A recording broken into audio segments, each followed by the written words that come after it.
পূর্ববিরোধ ও সীসা লাউঞ্জের আধিপত্য বিস্তারকে কেন্দ্র করে রাজধানীর বনানীতে খুন করা হয় ব্যবসায়ী রাহাত হোসেন রাব্বিকে।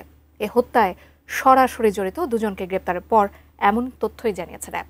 সাব্বির আহমেদ জানাচ্ছেন বিস্তারিত। 14 আগস্ট ভোর 5:28 বনানীর 360 সীসা লাউঞ্জে পরিকল্পিতভাবে খুন করা হয় ইন্টারনেট ও ডিশ ব্যবসায়ী রাহাত হোসেন রাব্বিকে। সিসিটিভি ফুটেজে দেখা যায় রাব্বিকে ঘিরে আছে 4 যুবক। 3 জনের মধ্যে 2 জন তাকে সুইচ গিয়ার চাকু দিয়ে উপর্যুপুরি আঘাত করছে। মাত্র 1 মিনিটেই শেষ হয় তাদের কিলিং মিশন।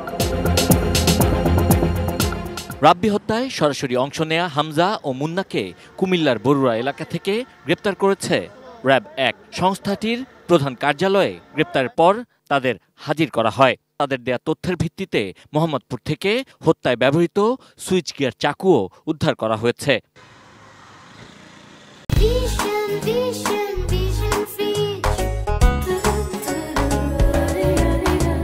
র্যাব বলছে হত্যায় জড়িতরা ছিলেন পূর্ব পরিচিত।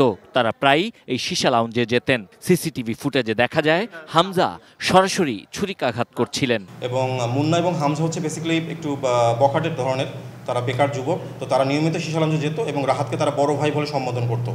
তো ওইখানে আরেকজন ব্যক্তি, তার নামটা এসেছে সজীব নামে আরেকজন ভাইকে সম্প্রতি তারা বড় ভাই সম্বোধন করা শুরু করে, যার ফলে রাহাতের আবার এটা মেনে নিতে একটু কষ্ট হয় এবং এর ফলে তাদেরকে আবার তাদের সাথে একটা বাকবিতণ্ডা চলে। তো ঘটনার দিন যেটা হয়েছে, তারা সবাই সীসা গ্রহণের জন্য গিয়েছিল, সীসা লাউঞ্জে সীসা গ্রহণের জন্য গিয়েছিল এবং মুন্না এবং হামজার বাসা হচ্ছে মোহাম্মদপুরে। তারা ওখান থেকে এখানে আসতো। তো এরই পরিপ্রেক্ষিতে যখন রাহাত মুন্না এবং হামজাকে দেখে, তখন সে রাত 1টার দিকে তাদেরকে বের হয়ে যেতে বলে।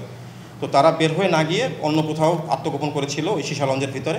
তো এরপরে যখন রাহাত 4টা বা তারও পরে যখন নেমে আসে সিঁড়ি দিয়ে, তখন তাদের তর্কাতর্কি এবং ঘটনাটা সংঘটিত হয়।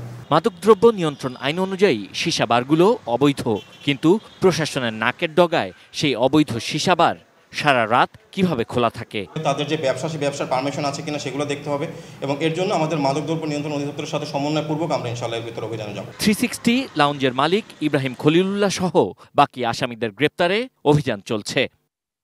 Sabbir Ahmed, ATN news, Dhaka.